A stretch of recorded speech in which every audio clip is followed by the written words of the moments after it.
Se fue enero ya, hermanos. Ha sido unos días muy tremendos, hermanos. Hay mucha gente infectada y, amados del Señor, quiero decirles algo. Hace una semana atrás, ¿verdad? En la reunión familiar que tuvimos por cuestión de su servidor, de su cumpleaños, pues fuimos expuestos, hermanos, al COVID y pues dije, ni modo, ¿verdad? Como ya les había dicho, tarde que temprano, esto era cuestión de tiempo nada más. Y Joel, mi hijo, fue y se hizo la prueba y salió positivo, aunque es asintomático, ¿verdad? No tiene síntomas ni nada. Entonces después dejó pasar unos días, se lo volvió a hacer, luego salió negativo. Entonces, de todas maneras, le dije que se quedara en casa. Entonces ahorita está Ángelo con el otro grupo, hermanos. Y luego pues dije, ni modo, me va a tener que tocar a mí. Y yo fui, me lo hice y que quería salir negativo, hermano. Solo Dios. Mire, sabe Dios que yo tengo que estar al frente y que nadie está más expuesto que su servidor. Y, hermanos, les he enseñado a ser responsables, pero también a no tener miedo. Nadie que es creyente, que tiene la fe en Cristo Jesús, se muere de COVID. Se muere porque Dios lo llama. No sé si me está entendiendo. Sí. No, así que, hermanos, no vamos a andar ni con miedo ni con temores. Vamos a ser responsables. Por eso es que hemos hecho todo lo que hemos hecho durante los últimos meses.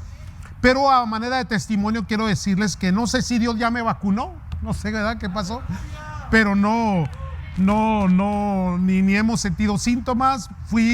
Yo creí definitivamente que sí iba a salir positivo y salía positivo, me tenía que quedar en la casa, ¿verdad? Hay que ser razonables y no hay que expandir más esto. Eso lo hice con mi hijo, aunque ya salió negativo, le dije quédate unos días más para estar seguros. Y, hermanos, pues salí totalmente negativo y a ver qué sucede. No estoy diciendo que con esto no me va a pegar. Me sigo cuidando, seguimos, hermano, con el distanciamiento, hacemos lo que está de nuestra parte, pero nuestra confianza está puesta en el Señor, hermanos. Y Dios honra, y la única defensa que tengo contra el COVID, hermano, pues es la oración. Es todo lo que tengo, nada más. Y ya llevo todo este año, el año pasado, hermanos, orándole al Señor que Dios nos cuide, nos guarde. Y hasta aquí Dios ha sido fiel. Esto no quiere decir que los hermanos que lo han experimentado no hayan orado. No, hermanos, todo está en la voluntad y en los propósitos de Dios. Simple y sencillamente que su servidor pues tiene que estar al frente, hermanos. Y pues Dios honró, hermanos, la fe de la iglesia y el trabajo de la iglesia. Pero seguimos, hermanos, con el distanciamiento, seguimos con los consejos. Ya abrió el Estado. Ya los restaurantes ya abrieron, ya se abrió todo, hermanos. Hay gente que todavía quiere que la iglesia permanezca cerrada, pero pues aquí estamos, adorando a Dios. Amén. Así que le seguimos echando ganas, hermanos. Muy bien, vamos ahora, hermanos, a hablar de un tema bien tremendo, a ver cómo lo recibe en la primera participación de este año, hermanos. Hablé sobre la iglesia viva, después le hablé de la iglesia ocupada. Después ya hablé de la iglesia espiritual. Ahora le voy a hablar de la iglesia próspera. Somos una iglesia que tiene vida. Amén, amados. Tenemos vida. Todo lo que tiene vida tiene crecimiento, tiene desarrollo. Todo lo que tiene vida se multiplica, tiene frutos. Todo lo que tiene vida, hermanos, siempre va hacia arriba. Les hablé también de ser una iglesia ocupada. Somos una iglesia bien ocupada. No nos metemos en rollos, no nos metemos en problemas, no nos metemos en discusiones teológicas, interpretaciones. Dios no necesita que lo defiendas. Dios es Dios, hermanos. Su palabra tampoco se necesita. Estamos tan ocupados, hermanos, predicando el evangelio, haciendo la gran comisión, ayudando al necesitado, que no tenemos tiempo para, hermanos, detenernos en discusiones. Somos una iglesia ocupada. Somos una iglesia espiritual, hermanos. Somos de Dios, somos del Espíritu.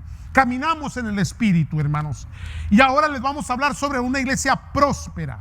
Y aquí, hermanos, para ver cómo nos va, porque es muy controversial este tema. Abra su Biblia conmigo a Hebreos capítulo 7, versículo 1 al 4. Hay principios bíblicos que se tienen que seguir para ser próspero. Déjele digo esto: la iglesia no puede ser próspera si no tiene membresía próspera.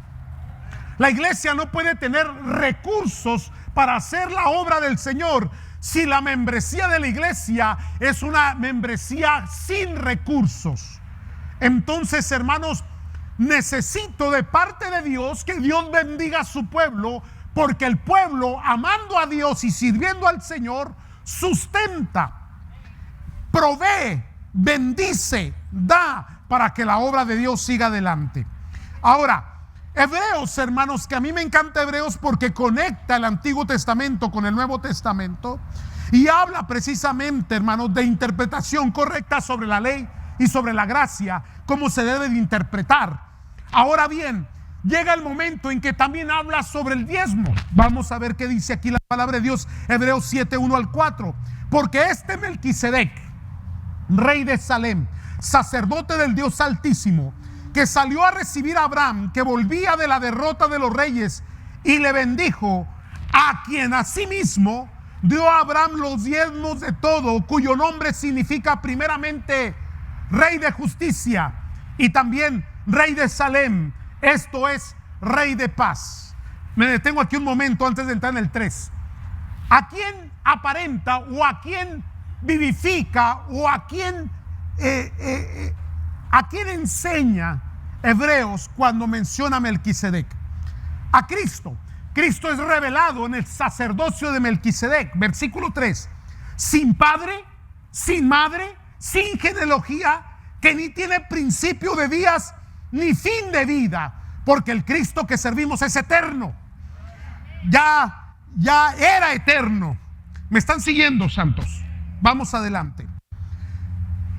Ni fin de vida, sino hecho semejante al Hijo de Dios, permanece sacerdote para siempre.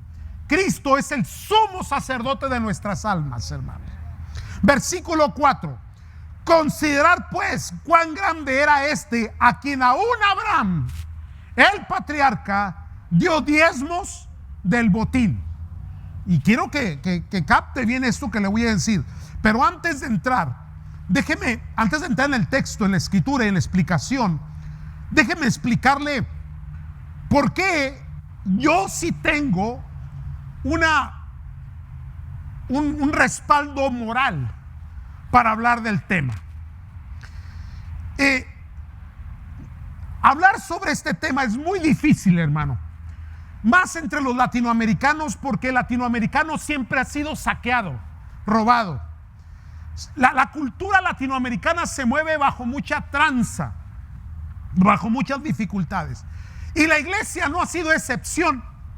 Cada vez que la iglesia se mete en cuestiones de dólares o de dinero, siempre sale mal. Siempre sale mal, hermanos. Pero, hermanos, déjeme explicarle por qué nosotros sí tenemos el respaldo tanto de Dios como el respaldo moral para hablar del tema. Primeramente, hay dos tipos, o yo encuentro dos tipos de personajes en el evangelio, en la iglesia cristiana, que son extremos. Los primeros son los sinvergüenzas. ¿Por qué digo sinvergüenzas? Porque han hecho del diezmo y de las ofrendas del pueblo de Dios, de la fe del pueblo de Dios, un negocio. Negocio para enriquecerse. Negocio, hermanos, para andar en excesos, para sacarle el dinero a la gente. Y todo lo que tiene que ver ahora con evangelio, siempre tiene que entrar la cuestión del dinero. No importa dónde veas tú, si ves por televisión o si ves por algún red social, hermanos, algún ministerio, siempre parece que lo principal no es el evangelio, sino la prosperidad, sino el dinero, sino el sacarle el dinero a la gente, hermanos. Y para mí esa gente es sinvergüenza, porque lo único que andan buscando es enriquecimiento personal y vivir en excesos. Así lo veo yo, hermanos. Usted puede interpretar de otra manera y es libre de hacerlo. Ahora, este tipo de gente, cuando le va a sacar dinero a la gente, lo que usan es incitar a las personas a la avaricia, porque se maneja en un tipo de evangelio que le llaman evangelio de prosperidad. Esto quiere decir que si tú tienes excesos y vives con muchas cosas materiales, estás bien delante de Dios. Pero si llegas a caer enfermo, pero si tienes limitaciones económicas, entonces estás en pecado. Eso es un error, hermano. Un error totalmente garrafal. Hermano, algo totalmente mal ante los ojos del Señor. Porque entonces no aplicaría el evangelio para algunos países tercermundistas y algunas comunidades limitadas. Entonces sería únicamente Dios de los ricos.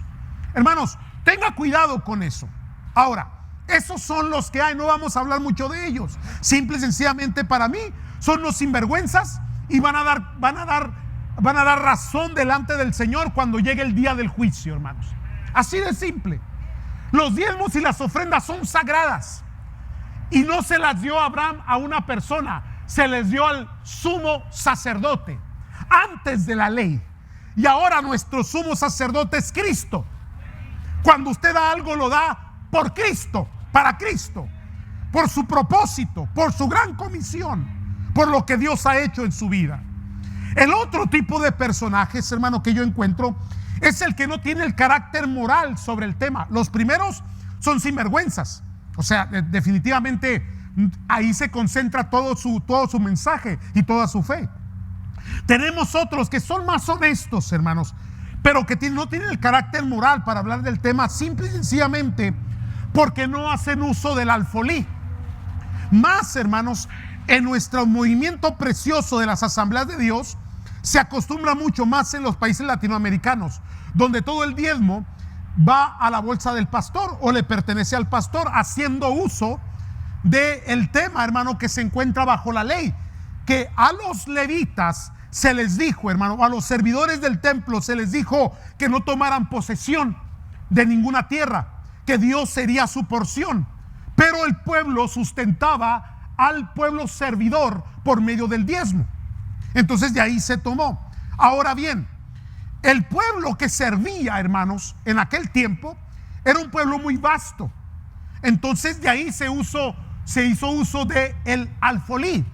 El alfolí es el granero donde se administran los bienes del Señor. No pertenecen a una persona, pertenecen a un granero. Y ese granero o esa bolsa se encarga de administrarla y suplir necesidades. ¿Me están siguiendo, santos? Ahora, como los pastores regularmente, hermano, el diezmo les pertenece, entonces no tienen el carácter moral. No pueden hablar del tema porque entonces da una mala interpretación. De ahí porque yo creo tanto en el alfolí. Porque el alfolí, storehouse, o el granero, o el lugar, o la cuenta administrativa, hermano, es la que se encarga de hacer eso, de dar el sustento a los que sirven en la obra del Señor. Entonces, por ello es que mucha gente, hermano, la iglesia termina miserable y termina pobre, porque el miembro está pensando que al dar su diezmo está enriqueciendo a un personaje y no está enriqueciendo el reino de los cielos. ¿Me están entendiendo, santos? Y hay muchos otros casos, hermanos. También las iglesias malas administradoras porque no tienen alfolí. Al no tener alfolí no hay administración correcta. Al no haber administración correcta, ¿qué sucede, hermanos? No hay cómo hacer reportes. No hay cómo decir cuánto gana quién. No hay cómo decir en qué se invierte lo que entra. Por lo tanto, en la gente hay inseguridad. ¿Y qué pasa? La gente deja de pagar su diezmo. Cuando deja de dar su diezmo, ¿qué sucede? Los cielos se cierran. Y por eso tenemos dentro del pueblo latinoamericano tanta iglesia tan miserable y tan pobre, sin la bendición del Señor, amados. ¿Por qué? Porque no hay una administración correcta. Y ahora usted va a entender por qué en la Biblia menciona el alfolí. Esto es bien importante entenderlo, hermanos. Ahora, ¿cuál es nuestra forma? El diezmo, hermano, no se da, hermano, por obligación de la ley. Porque antes de la ley ya se practicaba y se sigue practicando después de la ley bajo la gracia. Esto quiere decir que bajo la gracia el diezmo no se da por obligación, se da por amor, se da por obediencia y se da por cumplir la gran comisión. Ahora bien, el diezmo solamente es una base, porque la palabra de Dios en el Nuevo Testamento dice: conforme propuso en su corazón. Entonces, ¿quién le dice a usted que en vez de dar el diezmo, Dios le dice, da el 30%? ¡Ah!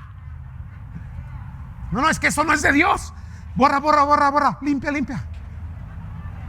Hermano, el diezmo simple y sencillamente es una disciplina, es una base. Ahorita le voy a explicar eso. Entonces, hermanos, cuando hablamos de este tema es solamente para los que creen, no es para otra gente, hermanos. Por eso es que hay tantas críticas, por eso hay tantos señalamientos, por eso es que la iglesia batalla tanto con esto. Mire, cuando un casino gasta 3.5 billones de dólares para construir una torre, para construir algo, nadie dice nada. Pero si la iglesia quiere levantar un templo de 3, 4 millones, no te la acabas con las críticas y señalamientos. Se juntó una ofrenda para levantar esta carpa, mientras vamos a ver que cómo sucede todo esto, y no faltó el señalamiento, no faltó la crítica.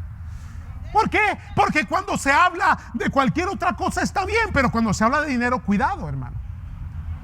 Bueno, hay miembros que no pueden, no saben pagar sus diezmos, pero sí pueden meterle a un vehículo 60,000, 70,000 dólares. Pero hermano, cuando se trata de dar una ofrenda de 1,000 dólares para hacer que la obra de Dios siga adelante, no, porque hay mucha indignación.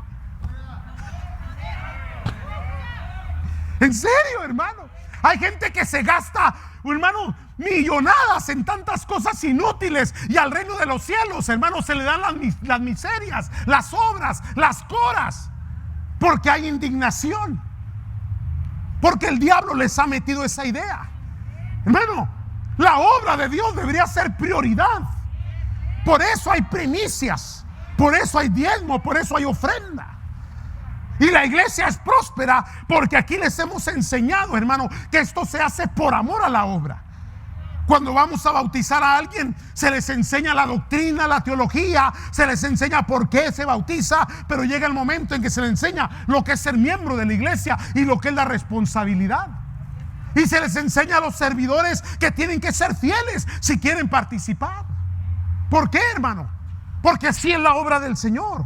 Pero el tema es solamente para los que creen. ¿Me están siguiendo, santos? Entonces, voy rápido. Le voy a dar 7 razones bíblicas por qué se debe de diezmar. Ahora, obviamente, el versículo que acierta correctamente a este tema está en Malaquías capítulo 3, versículo 8 al 12. Muy gastado, muy mal usado, muy mal interpretado. Lo que pasa es que la gente no lee el contexto y el texto total. Vaya conmigo, si gusta, al versículo 8. Si no cree, mire, duérmase un rato mejor, porque si no cree le va a doler. Versículo 8 dice: ¿robará el hombre a Dios? Es pregunta. Pues vosotros me estáis robando. No es pregunta, ya es expresión. Pero decís: ¿en qué te hemos robado? En los diezmos y en las ofrendas. Versículo 10. Traed todo el diezmo, ¿a dónde? Al alfolí. Al alfolí. ¿Ve? Ahí es donde Dios nos da la autoridad moral. ¿Por qué tengo la autoridad moral? Porque aunque yo soy fundador de la casa del Señor aquí en vida, hermanos, siempre hemos usado alfolí. Y el alfolí da un salario al pastor. Y el pastor está asalariado. Ahora, si quieres saber cuánto gana el pastor, yo lo invito a que cuando llegue el reporte, que ya viene ahora en febrero, la semana que entra se le va a dar un reporte. Y se le va a dar, hermanos, discúlpeme, la fecha para el reporte, que va a ser un domingo por la tarde. Y usted puede venir y saber cuánto gana el pastor. Nunca he escondido ni qué tengo, ni qué soy, ni qué hago. Siempre he sido una carta abierta, hermanos. Porque el dinero no lo recibe el pastor, lo recibe el alfolí. Y el alfolí está bajo ojo de revisión. Hay un bookkeeper exterior, hay una institución, hay administradores. ¿Me están entendiendo? Ahora, mucha gente cuando ha llegado se ha asustado con el salario del pastor. Pero la cuestión es, hermano, que hace muchos años sufrimos mucho, batallamos mucho, sembramos mucho, dimos mucho y dimos más de nuestras fuerzas, más de lo que podíamos. El diezmo ya no aplicaba para nosotros, sino antes bien dábamos todo lo que teníamos. enteramente todo, y yo no sabía que estaba sembrando para el Señor. Al paso de los años, Dios me ha bendecido, bendijo a mis hijos están sirviendo al Señor, están en matrimonios sanos, saludables, tengo 3 preciosos nietos, vivo muy bien, viajo mucho, pero nada de esto sale de la iglesia. Dios se ha encargado de bendecir, porque Dios ha mandado los cuervos, ha mandado, hermano, bendición tras bendición tras bendición. Y cada vez que salgo a predicar, hermano, yo salgo sorprendido, porque aún en países latinoamericanos, hermanos, salgo bendecido no con moneda nacional, sino con dólares. Y a veces Señor, ¿de dónde todo esto? Ahora, yo no se los impido, porque Dios bendice, y hay muchas iglesias que me invitan de muchas formas. Entonces Dios se encarga de cuidar de mí. ¿Para qué tengo yo que andarle sacando a la iglesia? ¿Me están entendiendo, santos? Ahí está la autoridad moral que la iglesia tiene. Por eso podemos hablar del tema y no le tenemos miedo a nada, ni a una inspección, ni a una administración, ni al ojo de nadie, porque el que nada debe, nada. Por eso cuando dé con libertad, dé con gozo, dé con alegría y pida su reporte. Y si una iglesia no le da reporte, le están robando. Ya no le están robando a usted, le están robando a Dios. Usted le robó y ahora los que le da también le están robando. Eso es que a Dios le roban por todos lados. Qué tremendo, ¿no? No, espérese, vamos a la lectura. Dice versículo 9, porque me fui al 10. Con maldición estáis malditos, porque vosotros, la nación entera, me está robando. Dios. 10. Traer todos los diezmos al alfolí, para que haya alimento en mi casa, y ponedme ahora a prueba en esto, dice el Señor de los ejércitos. Si no, abriré las ventanas de los cielos y derramaré con vosotros bendición. ¿Hasta qué? Hasta que revienten los tirantes, hermano. Le dije, yo no escondo nada. Te puede ir a mi casita, hermanos, y a veces llegan a la yardita, porque tengo un charquito ahí, y llegan a la yardita y dicen, pastor, ¿y todo esto qué onda? No, pues ahí poquito. Cuando me pongo muy estresado con los hermanos, me pongo a poner un ladrillito, me pongo a arreglar aquí, a arreglar allá. Y luego me dicen, últimamente ha estado muy estresado, ¿verdad, pastor?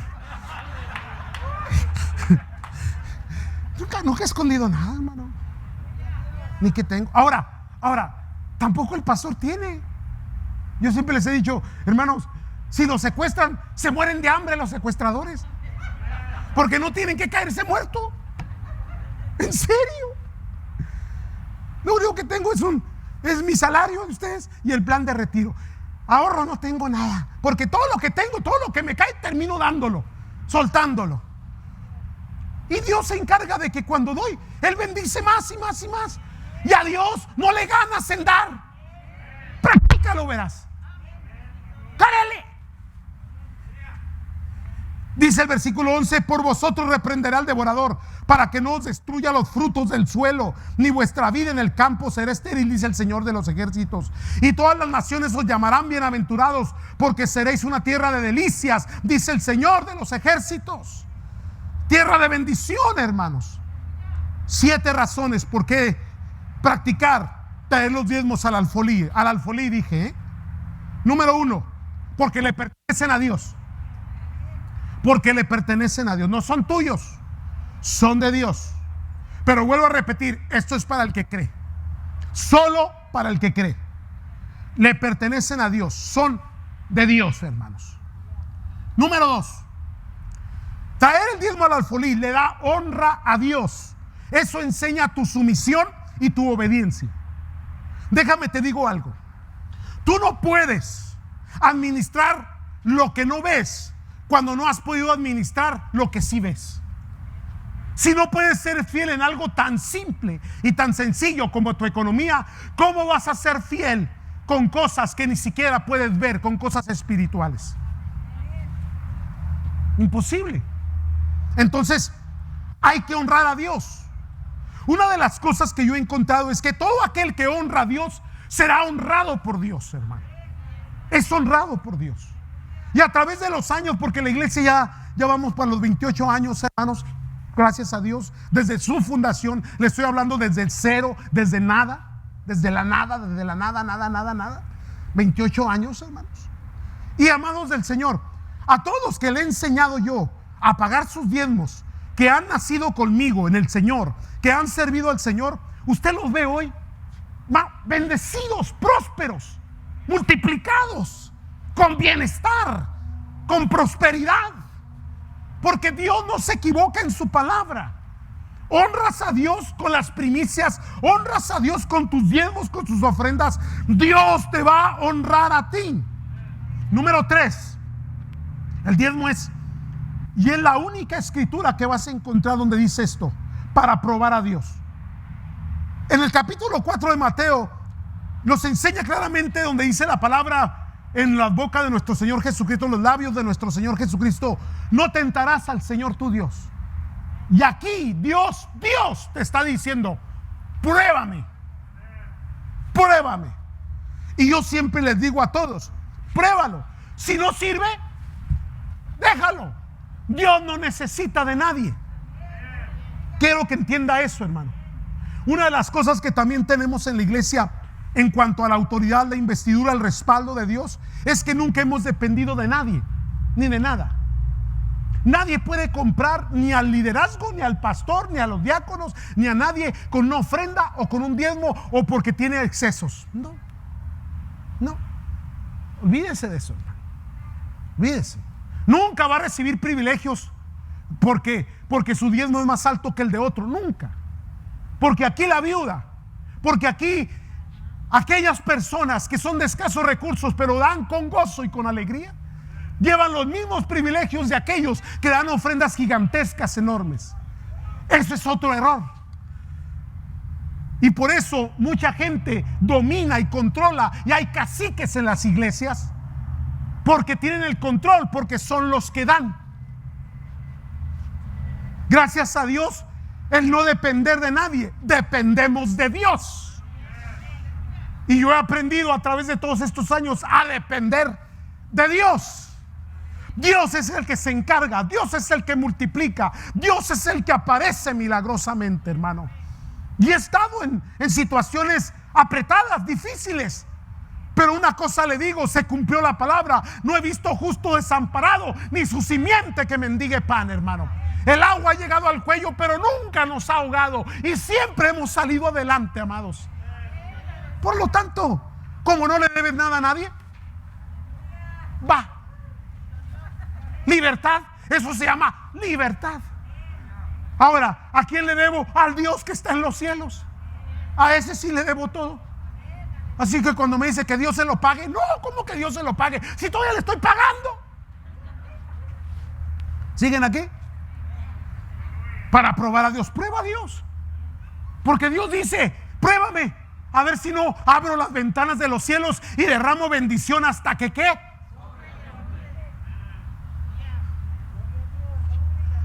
No más que el latino viera. ¿Sabe por qué el latino batalla tanto con esto? Porque nuestra cultura, desde la conquista española, fuimos saqueados, hermanos. Todo es tranza. Todo es tranza. Y el problema de muchos es que mientras son pobres, mientras hay escasez, son sencillos. Pero cuando les cae el dólar, ya les cambió el carácter, les cambió. Ahora son los señores, son los don. Y qué maravilloso es ver gente que tiene proyección, que tiene dinero, que tiene excesos, que tiene con qué, y se comporta de una manera sencilla y simple. Pasa desapercibido. Pasa desapercibido. Las bendiciones de Dios no son para exhibirlas, son para que las disfruten tú y tus hijos y tu familia. ¿Me están siguiendo, santos? Ve cómo si está duro hoy. No, y espérese, la semana que entra en misiones vamos a hablar de la ofrenda.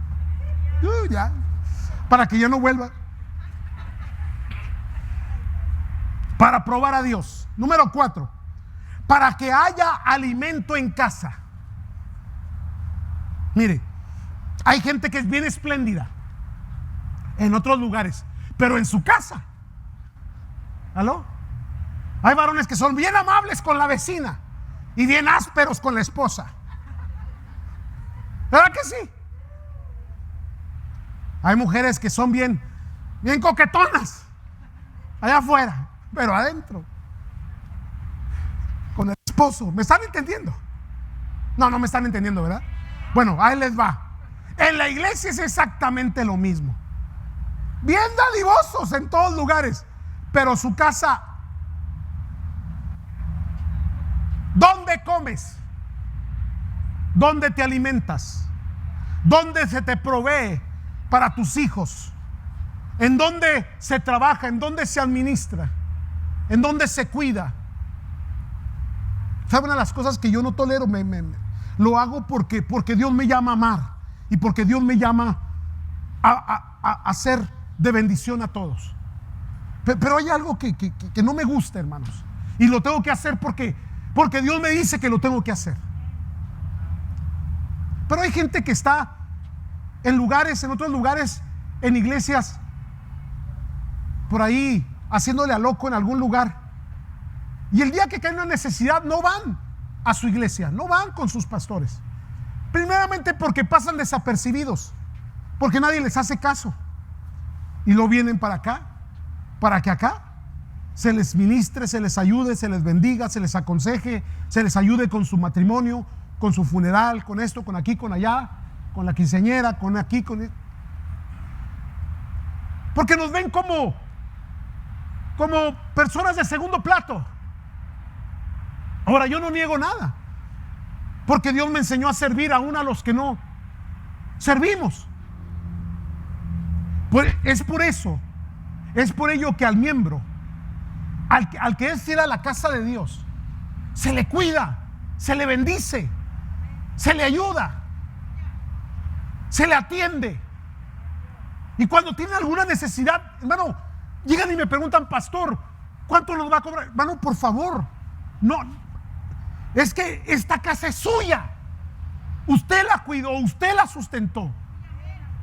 El día que se casen sus hijos, bienvenido, use lo que necesite. No necesita pagar, porque todo su tiempo fue fiel al Señor, amó a Dios, amó la obra. ¿Cuántos me están entendiendo, hermano? Esa es la diferencia que hay. Entonces, la pregunta es: ¿dónde está tu casa? Bien espléndidos en otros lugares, bien generosos. Están viendo un programa de televisión, ¿verdad? Cristiano. A mí me ha pasado, me siento que ya quiero mandar una ofrenda yo también. Es que te capturan, te emocionan. Y eso no tenemos aquí en costumbre. Usted lo hace porque usted es disciplinado, porque usted ama a Dios, porque usted sirve a Cristo. Amén, amados.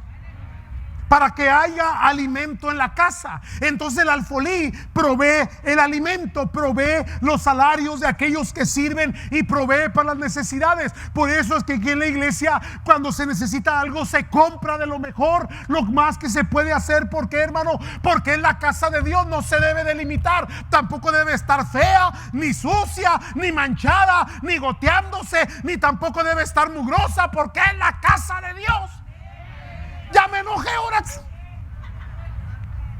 Pastor, que para qué le invierte, que para qué le mete, que por qué gastan tanto. Cuando voy a su casa está más bonita, la tiene bien arregladita. Bueno, la casa de Dios merece estar mejor todavía, mucho mejor que la suya.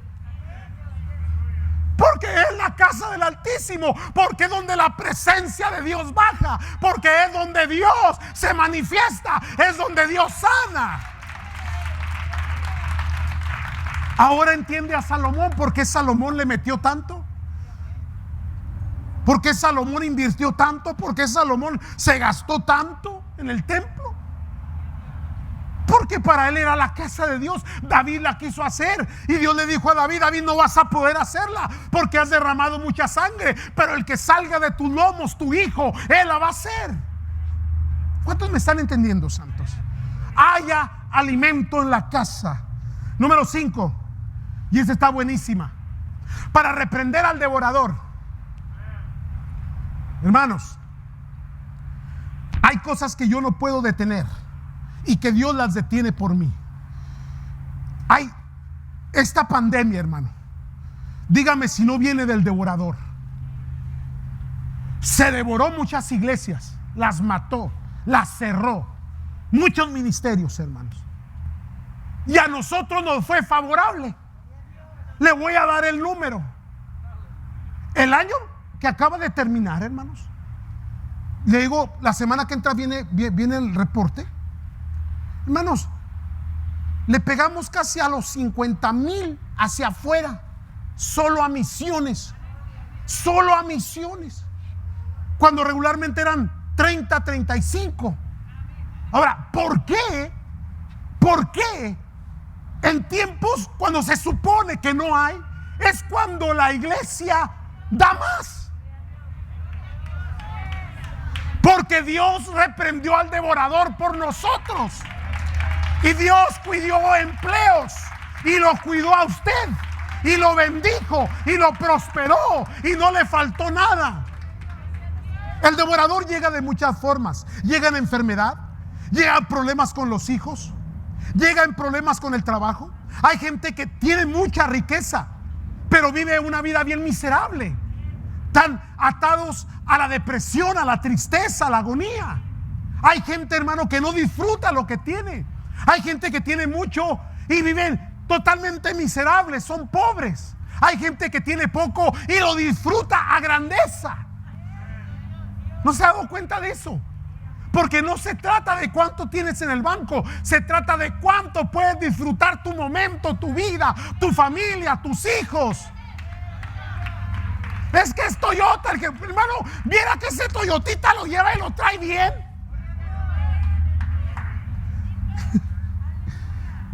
¿Qué se preocupa? Mira usted cuánto disfruto mi vida. Mira cuánto para mí lo más hermoso son mis nietos. Me traen vuelto loco. Híjole, hermano, no tiene precio eso. ¿Sabe que no tiene precio que mis hijos estén bien? Que tengan matrimonios saludables, que estén sirviendo al Señor. Para mí, si no tuviera nada más y nomás eso fuera todo, ya es suficiente. Eso es riqueza para mí. Entonces vienen cosas extras. Que si manejas un buen carrito, que si tienes una buena casa, que si puedes viajar, que si tienes paz. Hermanos, el devorador reprendido, el devorador atado, no lo deja que llegue. El enemigo quiere destruir, pero no puede. Porque lo que has dado ha levantado vallado, ha levantado ángeles eslabonados alrededor de ti y no deja que el enemigo venga a destruir. Por eso le doy a Dios, hermano. Y por eso se administra cuidadosamente, porque es sagrado lo que usted pone en el alfolí, hermano. Esa ofrenda es sagrada, es sagrada, no se debe de tocar, no se debe de desviar. Si usted dio $1,000 para misiones, van para misiones. Si usted lo dio para la carpa, van para la carpa. Cuidado si tocas lo que es de Dios, hermano. No se debe de tocar, se tiene que cuidar. Y cada año usted va a recibir un reporte y va a ser invitado, aunque no llegue, pero ahí está. Entonces, amados, por eso la iglesia es fuerte. Por eso la iglesia tiene con qué. Por eso la iglesia hace lo que tiene que hacer. Ya basta de todas esas tranzas. Y queda grabado. Y muchos lo van a escuchar. Y no faltará quien me critique. No le hace. Pero esa es la realidad y es la verdad. Hay gente que no tiene el carácter moral. Le han robado a Dios, hermano. Son ladrones. Ay, santo Dios. Reprender al devorador. Número 6. Si se reprende al devorador, que es el que consume, entonces es para que haya abundancia. Abundancia. Déjele digo por qué es necesario que haya abundancia. Porque no podemos dar lo que no tenemos. No se puede, hermano. No puedo prometer. Le voy a decir cuál es mi frustración. Mi frustración es que cada vez que estoy en un lugar misional, y la semana que entra le voy a decir qué es lo que vamos a hacer este año, que viene un proyecto bien grande, bien maravilloso. Hermanos, me es muy difícil para mí. Mi frustración es que cuando estoy en estos lugares donde hay extrema pobreza, donde hay tanta necesidad de llevar el evangelio, donde hay tantos ministros que necesitan tantos instrumentos, vehículos, construir templos, ponerles un poco de pan en su mesa para que no estén preocupados por buscar el pan y sigan predicando el evangelio. Todas esas cosas a mí me frustran porque quisiera tener más. Por ello es que pues no tengo nada, porque cada vez tengo que darlo. No me puedo quedar yo con algo. No me puedo quedar yo con algo cuando yo veo que alguien lo necesita. Hay gente que se ha frustrado mucho conmigo porque pues me dan muchos regalos. Gracias a Dios he encontrado gracia ante los ojos de mucha gente y muchos hermanos. Y casi todo lo que termina en mi mano termina en manos de otros hermanos. Es que no puedo, hermano. O sea, ¿cómo puedes? No sé, la insensibilidad del pueblo, hermano. La insensibilidad de esos predicadores que cada vez buscan tener más, para tener más y más y más. Mansiones de 7, 8, 10 millones de dólares, aviones privados. ¿Cómo? O sea, no entiendo yo tener excesos y no poder compartir con alguien que lo necesita. Y luego aparece la palabra del Señor Jesús: nunca os conocí, hacedores de maldad. Señor, pero en tu nombre echamos fuera demonios. Nunca los conocí, porque tuve hambre y no me diste de comer, tuve frío y no me cubriste, estuve en la cárcel y no me visitaste. ¿Qué clase de cristianismo es ese, hermano? Pero no podemos dar lo que no tenemos. De ahí la importancia. De ahí la importancia de que usted sea bendecido, porque al último el que paga todo esto es usted. Así de simple. Así de simple. Ah, caray, no sabía que yo lo estaba pagando, ahora ya menos doy. No, espéreme. Usted es el instrumento que Dios usa. ¿Y sabe qué va a hacer Dios? Dios le va a multiplicar sus bienes, porque es necesario que se dé más, porque la necesidad nunca va a terminar, porque Cristo dijo a los pobres: siempre los tendréis entre vosotros, siempre, porque es lo que prueba el corazón del pueblo. ¿No fue aquella mujer con el perfume y lo derramó?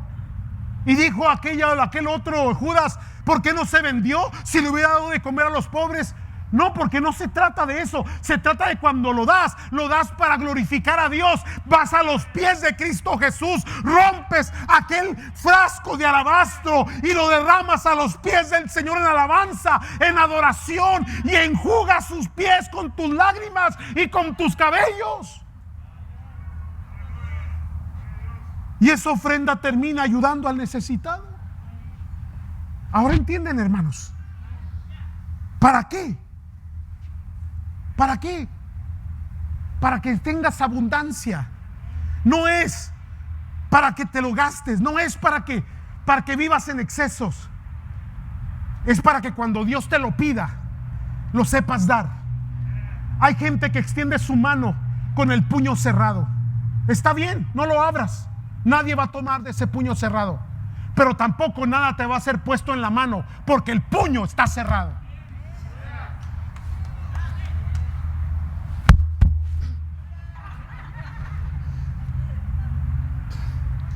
Para que haya abundancia. Número 7. Le dije que nomás eran 7. Ya lo voy a soltar porque siento tensión acá. Para testimonio. ¿Sabe por qué soy bendecido? Para testimonio. No para que yo se me pongan las plumas de pavo real. No para traer 4 guardaespaldas, 3 guaruras, para que me carguen el maletín, para que me lleven en una silla así de trono y que me carguen para llevarme al carro. No. Para testimonio. Porque dice la Escritura: y seréis tierra deseable, seréis bendecidos. Que la gente diga: ahí va el pueblo de Dios. Antes los pobres nos decían: ahí van los pobres. ¿No me entendió, verdad? Otra vez, antes los pobres nos decían: mira, pobrecito, ahí van los pobres. Hoy somos testimonio de bienestar, de salud, de prosperidad. ¿Me están comprendiendo, hermanos? Pero porque hemos sabido dar a Dios. De ahí la importancia de los diezmos y las ofrendas. Pruébalo. Si no sirve, está bien. No lo des y ya. No te preocupes. La iglesia no se va a detener. La iglesia depende del Dios vivo. Y Dios se encarga de los cuervitos. ¿Se acuerda de Elías? Se paró, se acabó todo, se acabó todo. Y ahí viene el cuervo. Bien bonito. Dice: cría cuervos y te sacarán los ojos. Esos son para los del mundo. A mí los cuervos me traen pan.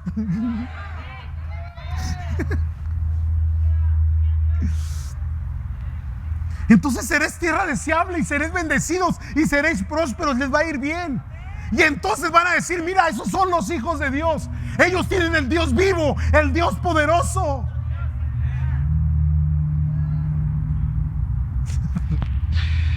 Termino, hermanos. Yo creo que todo esto que ha sucedido no ha sido otra cosa no más que una forma Dios de podar. Dios está podando. Dios está limpiando su era. Cristo viene pronto por su iglesia. Aquí lo importante es cambiar dólares por almas. Eso es lo importante para mí. Voy a invertirle a la obra de Dios todo lo que pueda, todo lo que tenga, hasta donde tenga la capacidad, hermano. Vamos a darle a Dios, hermanos, conforme a nuestras posibilidades. No vamos a pedir excesos. No voy a decirle a la gente: endróguese para dar. No, olvídese esas cosas. Yo voy a pedir a Dios que Dios lo bendiga a usted, que Dios lo prospere. Por la semana que entra vamos a hablar de a dónde van el departamento de misiones este año. Y viene un proyectazo, hermano, pero mire, si el de Venezuela cree que es grande, el otro viene más grande todavía. ¿De dónde va a salir? Dios se va a encargar de suplir. Dios se va a encargar de bendecirlo a usted. Traer los diezmos y las ofrendas al alfolí, y haya alimento en mi casa. Reprenderé por vosotros al devorador, y abriré los cielos y derramaré bendición hasta que sobreabunde. Amén, santos. Póngase de pie entonces.